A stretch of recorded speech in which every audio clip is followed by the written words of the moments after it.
Bismillahirrahmanirrahim. Assalamualaikum warahmatullahi wabarakatuh.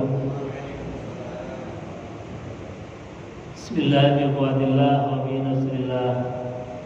La haula wa la quwwata illa billah. Asyhadu an la ilaha illallah, asyhadu anna Muhammadan abduhu wa rasuluh.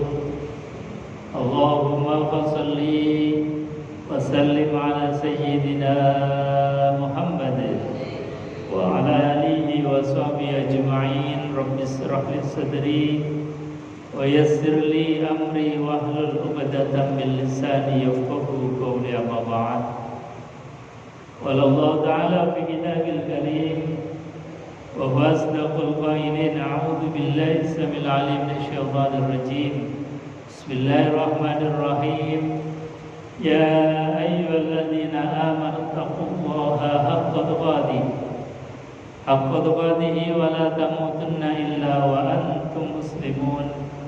Shadaqallahul azim wa shadaqa rasuluhul karim wa nahnu ala dzalika minasyahidin walhamdulillahi rabbil alamin. Hadirin Bapak Ibu jemaah yang dimuliakan Allah Subhanahu wa taala. Alhamdulillah wa syukurillah la ni'matillah. Kembali sore malam hari ini kita diperjalankan oleh Allah untuk bisa melangkahkan kaki dari rumah masing-masing ke rumah Allah ini dalam keadaan sehat walafiat. Dan aktivitas pertama yang kita lakukan di dalam masjid ini adalah rukuk dan sujud bersimpuh di hadapan Allah. Dilanjutkan dengan kajian, mengkaji ayat-ayat dan kalam Allah.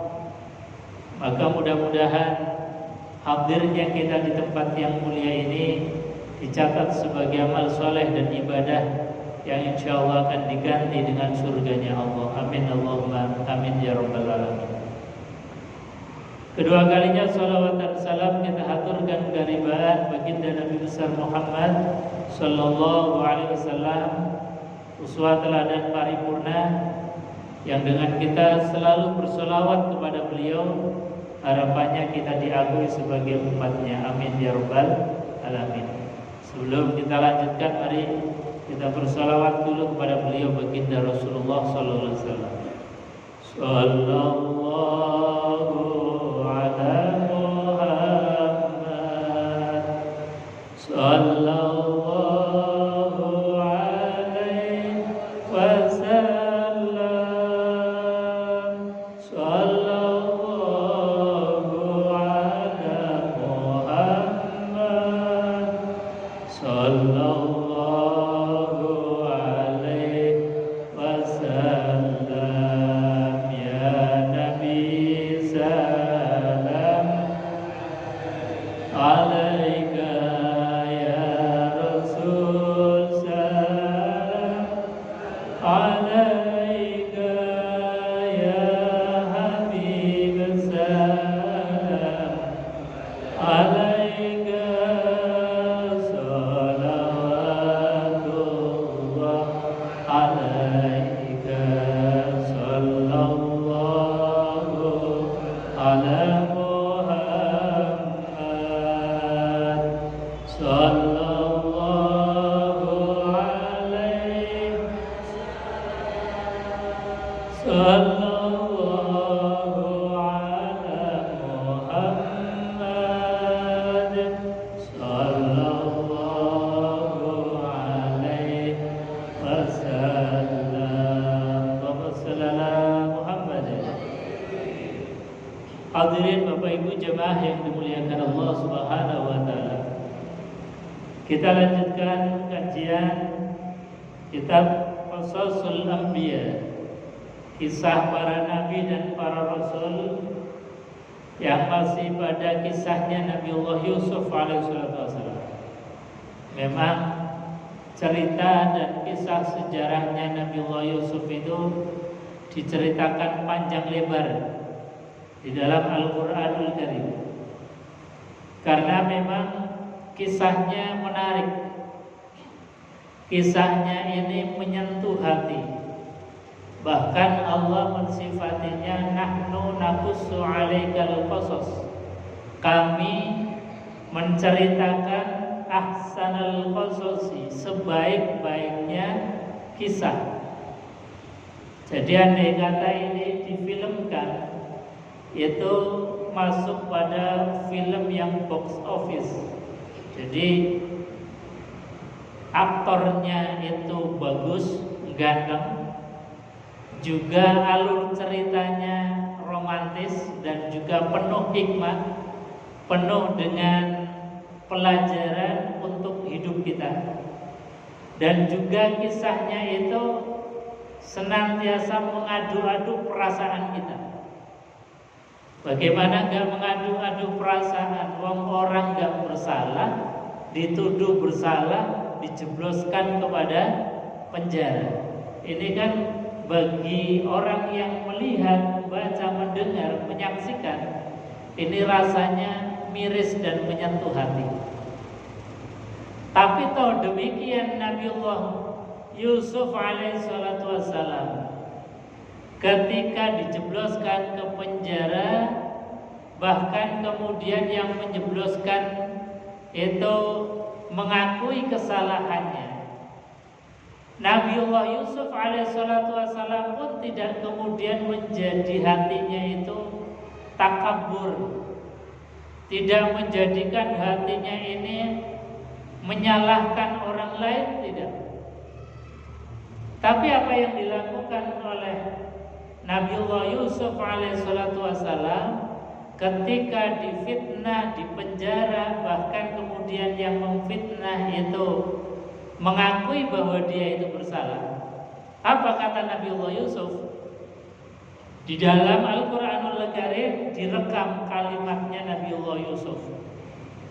Dalam surat Yusuf ayat ke-53 dikatakan bahwasanya wa ma ubarri'u nafsi innan nafsa la'ammaratun bisu' illa ma rahima rabbi. Jadi kata Nabiullah Yusuf alaihissalatu wassalam, wa ma ubarri'u nafsi, dan aku pun seyogianya, sejatinya tidak terbebas dari nafsu ketika aku ini digoda oleh seorang wanita.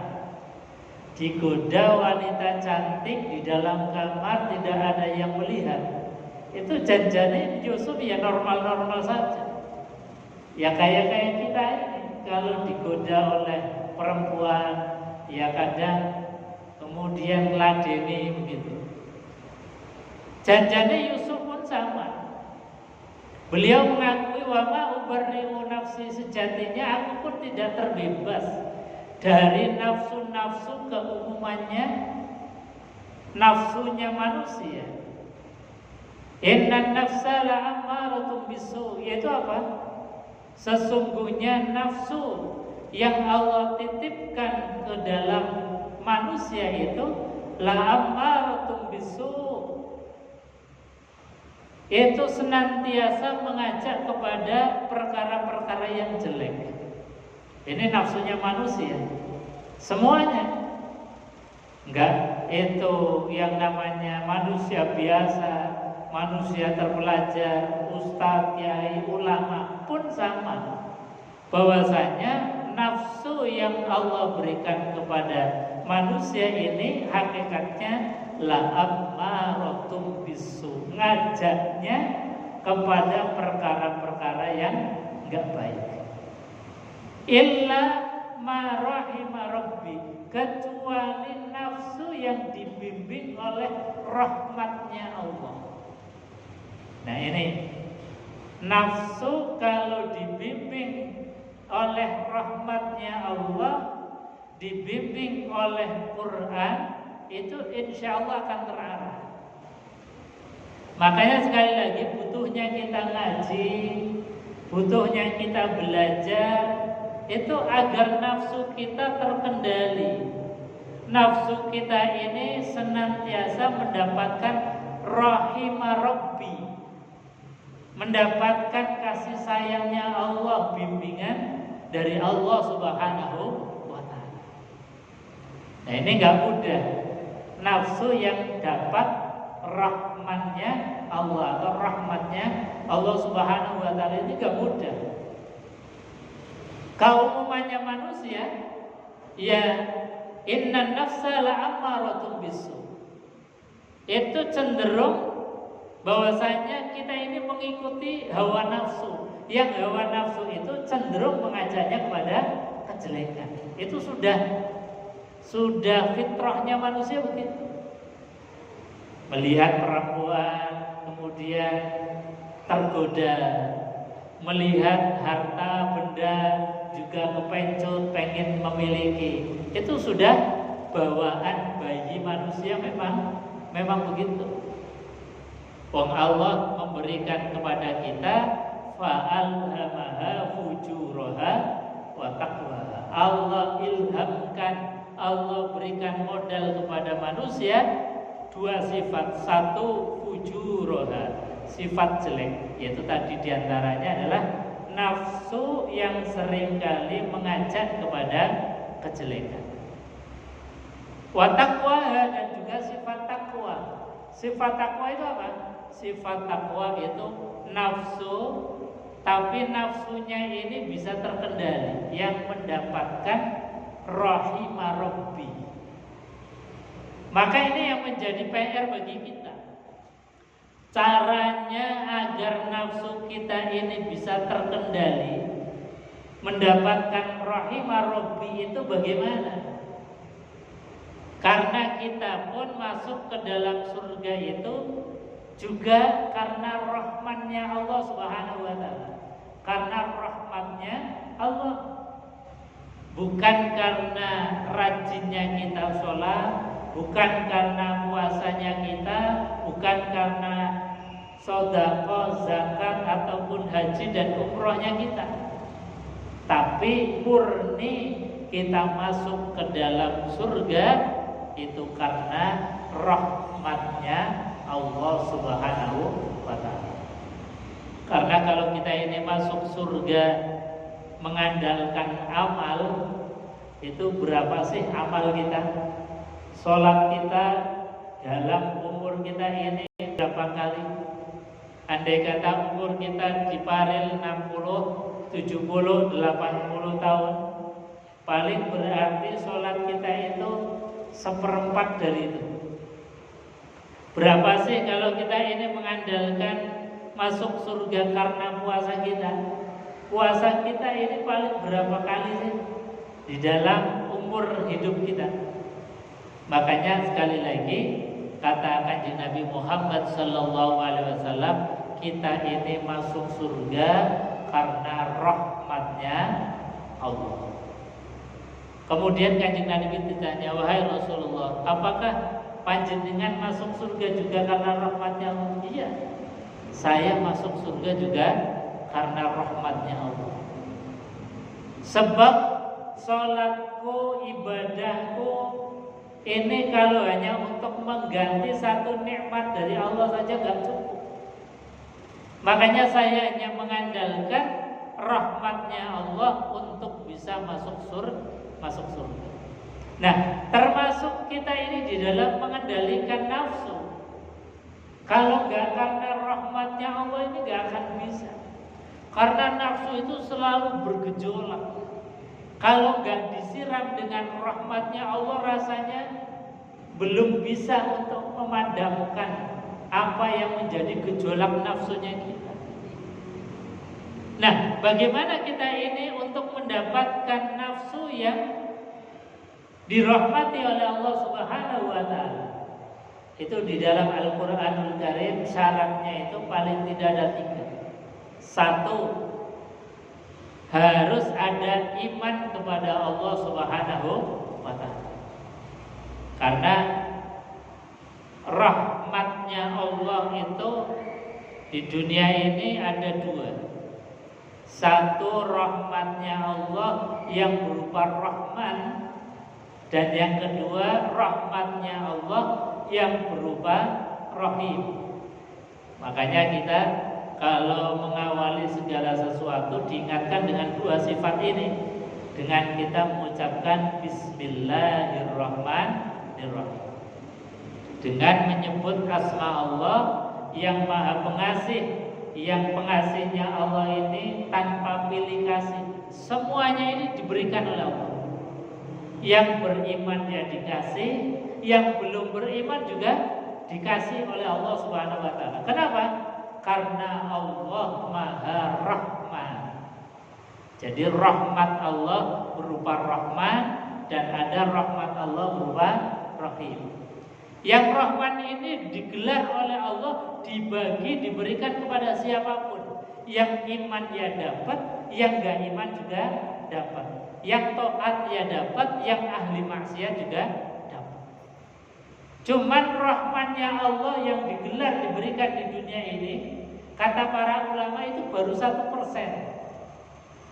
Yang 99 itu adalah rahmatnya Allah yang berupa Rahim, yang akan diberikan khusus nanti untuk orang-orang yang beriman di akhirat nanti. Jumlahnya berapa? 99%. Kita nggak bisa bayangkan 1% yang dibagi untuk semua makhluknya Allah, kita sudah bisa mendapatkan nikmat yang tiada tara. Apalagi nanti yang 99%, yang ini khusus nggak diberikan kepada orang kafir, nggak diberikan kepada orang-orang yang dimasukkan ke dalam surga, tetap yang diberikan kepada orang masuk neraka, tetapi rahimnya Allah khusus diberikan kepada orang yang beriman, yang dimasukkan Allah ke dalam surganya Allah Subhanahu wa taala. Cuman rahmatnya Allah yang berupa Rahim ini syaratnya harus kita penuhi. Apa syaratnya? Paling tidak ada 3. 1, harus ada iman. Iman itu butuh yang namanya, kalau zaman sekarang butuh password, kata kunci. Seperti kita punya HP, kalau mau channel ke WiFi itu kan pasti ada passwordnya. Sama kita, kalau pengen masuk surga, syaratnya harus iman. Yang iman itu ada passwordnya, kata kuncinya. Apa kata kuncinya? Asyhadu an la ilaha illallah wa asyhadu anna Muhammadar Rasulullah. Maka siapapun orang yang punya password kata kunci la ilaha illallah Muhammadur Rasulullah, itu dipastikan akan masuk ke dalam surganya Allah Subhanahu wa taala.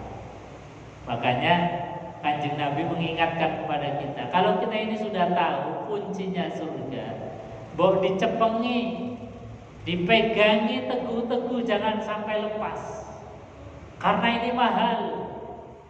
Kalimat la ilaha illallah Muhammadur Rasulullah itu kalimat yang mahal. Yang andai kata kita dalam keadaan nazar, kemudian lisan kita ini bisa mengucapkan la ilaha illallah Muhammadur Rasulullah, jaminannya adalah surga. Tapi kalimat password ini ternyata gak gampang untuk nyepengi, gak gampang untuk megang teguh sampai akhir hayat kita. Kadang-kadang kita dari kecil Islam, giliran mungkin tua diiming-imingi harta, diiming-imingi wanita, pindah akidah, la ilaha illallahnya lepas. Diuji oleh Allah Subhanahu wa taala sakit, kemudian ada yang datang memberikan bantuan, memberikan penghiburan kepada kita, lepas la ilaha illallah. Ini eman-eman. Makanya Kanjeng Nabi itu senantiasa mengingatkan kepada kita. Waktu itu Kanjeng Nabi mengingatkan kepada salah seorang sahabat yang namanya Jundub bin Jinadah, atau yang lebih dikenal dengan Abu Dzar Al-Ghifari. Janjane ya nasihat itu untuk kita semua, bukan hanya untuk Abu Dzar saja. Apa yang disampaikan oleh Kanjeng? Ya Aba Dzarrin, wahai Abu Dzar, jaddidis safinah fa innal bahra amin. Perbarui terus peraumu, Sebab kamu akan mengarungi kehidupan itu dan melewati lautan yang sangat luas dan dalam. Kalau kamu ini menaiki perahu yang retak, yang bolong, yang berlubang, maka jangan harap engkau akan sampai pada tujuan. Kemudian yang kedua kata Kanjeng Nabi, ya Aba Dzarrin, khudziz zadada kamila, ambil perbekalan yang sempurna. Jadi yang diingatkan oleh Kanjeng Nabi itu bukan perbekalan yang banyak, bukan perbekalan yang banyak, tapi perbekalan yang sempurna. Karena kalau perbekalan banyak ini kadang-kadang ya ngel-ngeli kita, ngebot-ngeboti kita. Makanya yang Kanjeng Nabi Muhammad SAW itu ingatkan kepada kita, khudziz zadada kamila, ambil bawa perbekalan yang sempurna. Contohnya misalnya kita mau tindak haji di tanah suci, itu kan kita berhari-hari, bisa sampai sebulan bahkan 40 hari. Itu ya perbekalannya yang sempurna saja. Nggak usah bawa beras berkintal-kintal, nggak usah bawa perbekalan yang banyak, nggak usah juga membawa mie instan yang berdus-dus. Cukup dengan ATM saja sudah lega rasanya. Karena dengan ATM kita ini butuh apa bisa geser. Jadi nggak usah memberatkan kita. Ini namanya zadada kamila, perbekalan yang sempurna. Dan yang paling sempurna perbekalan kita di dalam ibadah dan pulang kepada Allah Subhanahu wa taala adalah perbekalan kalimat la ilaha illallah Muhammadur Rasul. Itu perbekalan yang paling sempurna. Perbekalan yang akan menyelamatkan kita dunia dan akhirat. Makanya kalau kita ini sudah punya kuncinya, jaga kuncinya ini jangan sampai hilang. Kalau kita ini sudah punya kuncinya, rawat, jaga terus. Makanya Kanjeng Nabi mengingatkan, jaddidu imanakum biqauli la ilaha illallah. Jaga imanmu itu dengan selalu basahi lisan kita dengan la ilaha illallah. Karena kalau kita ini selalu berzikir la ilaha illallah, suatu saat nanti ketika kita itu butuh la ilaha illallah, yang mungkin kita dalam keadaan sakit parah, yang akal sudah gak bisa mikir tentang itu, yang lisan pun mungkin barangkali sudah terkunci, itu la ilaha illallah yang akan hadir membimbing lisan kita untuk mengucapkan kalimat yang sakral, kalimat la ilaha illallah Muhammadur Rasul. Makanya satu, kalau kita ini pengen nafsu kita ini dibimbing dengan rahimah Rabbi, kasih sayangnya Allah, harus punya iman. Yang kedua apa? Yang kedua, kalau pengen kita mendapatkan rahimah Rabbi, bimbingan kasih sayang dari Allah, itu syaratnya hijrah. Jadi jangan pernah merasa cukup dengan apa yang kita lakukan. Harus senantiasa berubah terus. Kalau kita ini misalnya belum bisa ngaji, belum bisa baca Quran, ya harus hijrah. Hijrahnya gimana? Hijrahnya kita kumpul buat halaqah, datangkan ustaz untuk belajar Al-Quran dari abatasan, dari awal, dari jilid, gak apa-apa. Uang yang dinilai oleh Allah itu bukan hasil akhir, tapi bagaimana kita ini mau hijrah. Jadi yang dicatat oleh Allah Subhanahu wa taala itu adalah prosesnya, bukan hasil akhir. Ustaz, saya kan sudah sepuh, masa harus belajar abata lagi? Ya memang itu yang menjadi hijrahnya kita. Andai kata kita ini kemudian baru belajar AA, Baba, Tata, Sasa, kok dipanggil oleh Allah Subhanahu wa Ta'ala, itu sudah dicatat oleh Allah min ahlil Quran. Coba durung iso ngaji ae wis dicatat sebagai ahli Quran. Kenapa? Karena si fulan ini masih mau belajar, berproses untuk bisa baca Quran. Makanya saya ngaji di mana-mana itu menyemangati kampanye agar kita ini tadi mau berhijrah dari yang tidak istiqomah ibadah jadi istiqomah ibadah.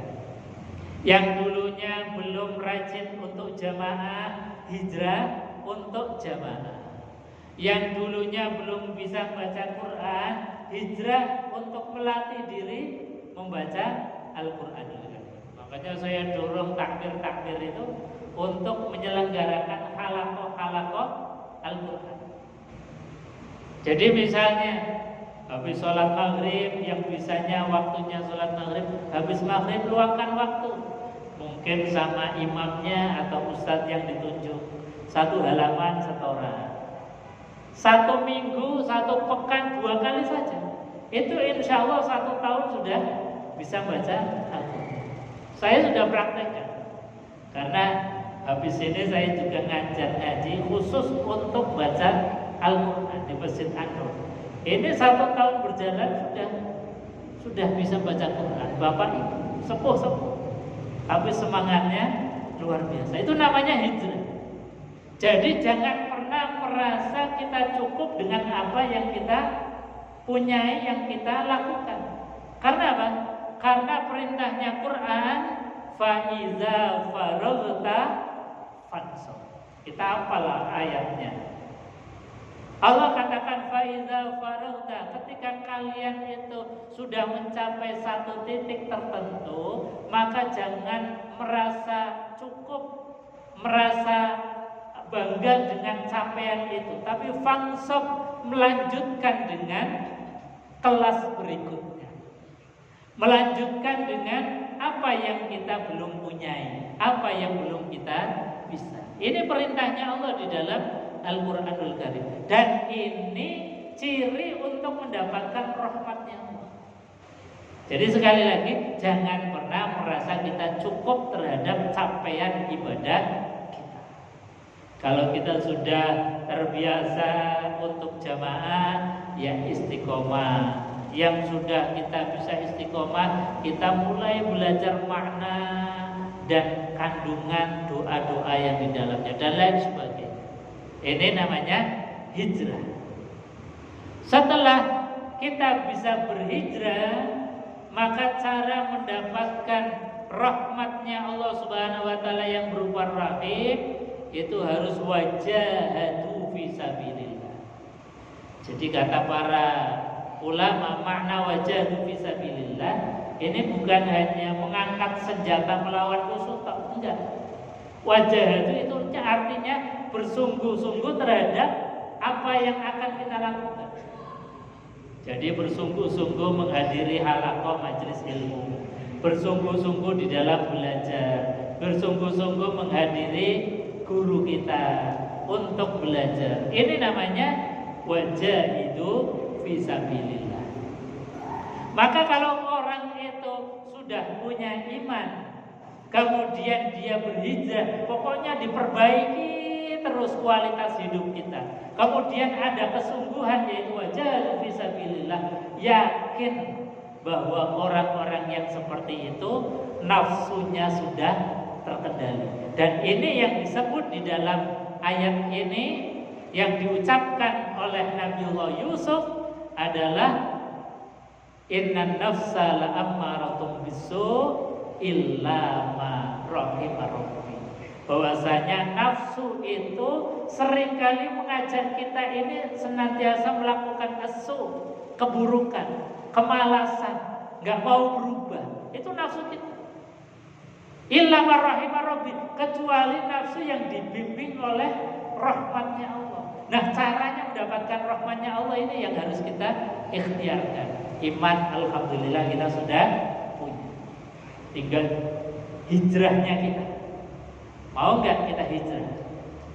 Berubah dari satu kondisi kepada kondisi yang lebih baik. Contoh satu saja tadi, kita hijrah yang belum bisa baca Quran. Ayo hijrah. Jangan kemudian merasa, Ustaz, saya kan sudah sepuh, ngapain belajar Al-Quranul Karim. Justru dengan kita belajar Quran, Quran itu yang akan menemani kita. Kanjeng Nabi gak kurang-kurang di dalam memberikan motivasi kepada kita. Kata Kanjeng Nabi, Iqra'ul Quran, bacalah Al-Quran, kata Kanjeng Nabi. Kenapa? Fa innahu ya'ti yaumal qiyamah syafi'an li ashabi. Karena Quran ini yang nanti akan nemeni kita. Ketika gak ada teman satupun yang memberikan riem-riem kepada kita, menemani kita, menghibur kita, Quran akan datang menghibur kita. Ini Quran. Makanya untungnya untung paling minim lah. Kita ini alhamdulillah dipaksa oleh Allah diberikan syariat yang namanya sholat. Yang tiap sholat ini pasti kita membaca Al-Quranul Karim, minimal surat Al-Fatihah. Tambah lagi surat-surat pendek, Qulhu, surat Al-Falaq, surat An-Nas, atau surat Al-Kautsar. Alhamdulillah. Artinya kita sudah punya untuk modal awal bahwa kita ini punya Quran yang membela kita, yang menjadi penolong kita, minimal Fatihah. Nah, kita sudah punya insya Allah, sudah aman lah, tinggal melanjutkan. Jangan Fatihah terus, karena Quran itu ada berapa juz? 30 juz. Suratnya ada 114 surat. Ayatnya 6.666. Artinya kalau kita hanya Fatihah kan hanya 7 ayat. Jadi baru berapa persennya saja kita tingkatkan. Insya Allah kalau kita tadi lisan kita selalu basah dengan Quran. Karena apa? Quran ya'ti yaumal qiyamah, akan datang pada hari kiamat, syafi'an li ashabi, akan memberikan pertolongan kepada kita yang membaca. Makanya tadi nafsu kita ini harus dilawan. Nafsu kita ini harus ditundukkan. Ini kalimat yang luar biasa yang keluar dari lisan seorang nabi, namanya Nabiullah Yusuf alaihissalatu wassalam. Ketika digoda seorang perempuan, dia sadar betul bahwasanya nafsu seorang laki-laki kalau digoda ya cenderungnya tergoda. Ini kejujuran Nabiullah Yusuf. Sehingga apa? Nabiullah Yusuf enggak menyalahkan Zulaikha yang menggoda, karena memang ya manusia ya memang kayak gitu. Kadang-kadang menggoda, satunya ikut tergoda. Yang satunya menggoda, yang ini tergoda. Itu sudah gawat bayinya kita itu.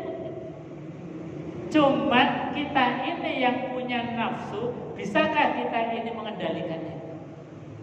Kalau kita nggak bisa mengendalikan nafsu, ya pasti tergoda, ya pasti tergelincir, pasti akan terjerumus ke dalam kemaksiatan. Itu sudah rumusnya begitu.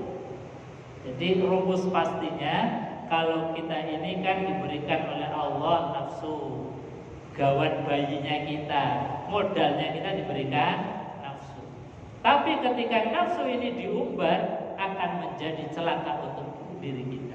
Tapi kalau kita bisa mengendalikan, mengekang nafsu ini kita taleni, kendalikan, kapan harus disalurkan dan kapan harus betul-betul tali, dicancang, dikendalikan betul, kita sebagai pengendalinya, maka insya Allah kita akan selamat dunia akhirat.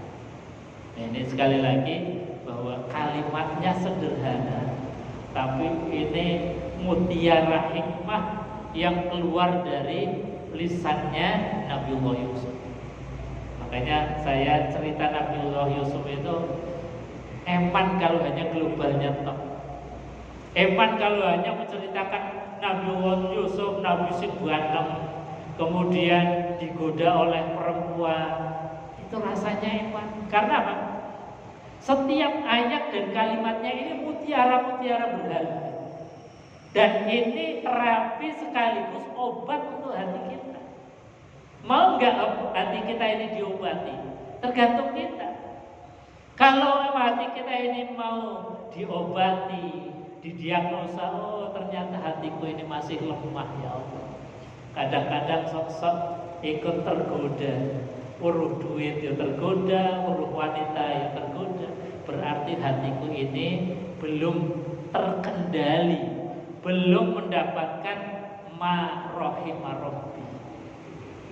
Tapi kalau kita ini lihat uang, ya kita senang sebagai manusia, sebagai orang. Tapi uang dunia kita yakin bahwasanya ad-dunya mazra'atul akhirah.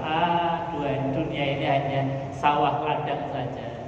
Maka ketika kita sadar bahwa dunia, harta, uang dan lain sebagainya hanya sebagai sarana untuk ngepek akhirat, ketika kita dapat harta, kita sebagiannya infakkan, kita bantu orang lain, kita zakat, keluarkan uangnya untuk zakat, kita masukkan ke kotak amal untuk sedekah dan lain sebagainya. Itu namanya orang yang tahu diri, yang nafsunya sudah bisa dikendalikan oleh rahimah rabbi, rahmatnya Allah.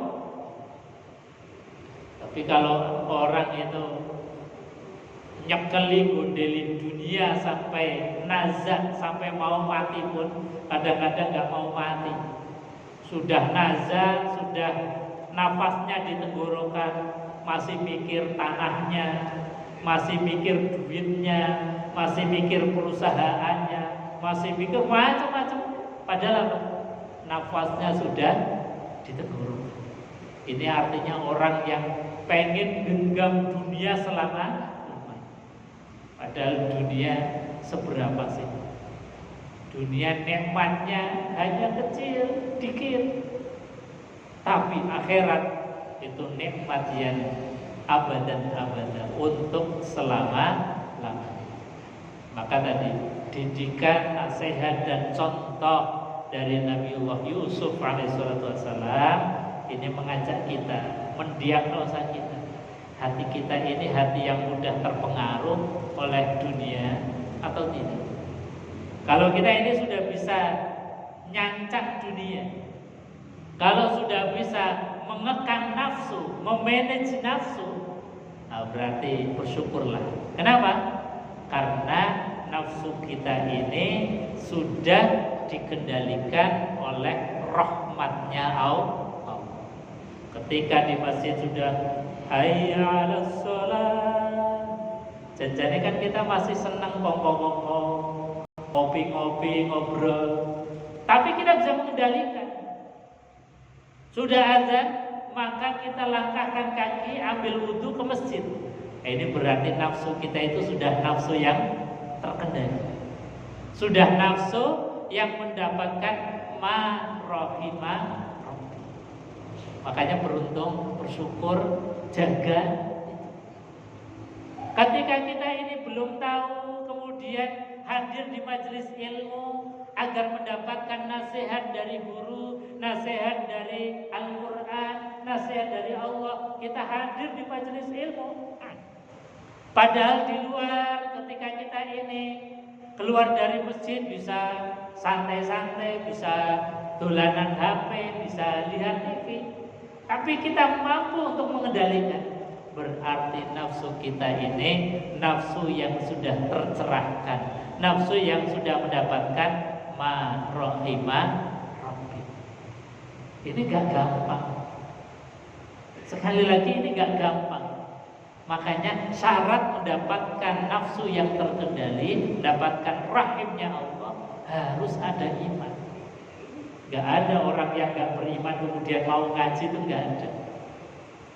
Gak ada orang munafik, orang kafir mau ngaji, itu gak ada. Yang mau ngaji seperti ini pasti hatinya punya iman. Pasti hatinya pengen tahu dari sesuatu yang dulunya awalnya gak tahu. Itu namanya hijrah. Kemudian sungguh-sungguh dari awal Ustaz menyampaikan sampai akhir, meskipun mungkin pokoknya mulai pegel kakinya linu-linu, tapi sabar untuk mendengarkan nasihat Al-Quran, itu namanya wajah fisabilillah. Maka insya Allah kita akan selalu mendapatkan bimbingan Allah. Nafsu kita ini nafsu yang terkendali. Amin Allahumma amin ya rabbal alamin. Inna rabbi ghafurur rahim. Ayat ini kemudian diakhiri dengan sifat Allah Subhanahu wa taala. Inna rabbi, sesungguhnya Tuhanku itu adalah ghafurun, zat yang maha pengampun.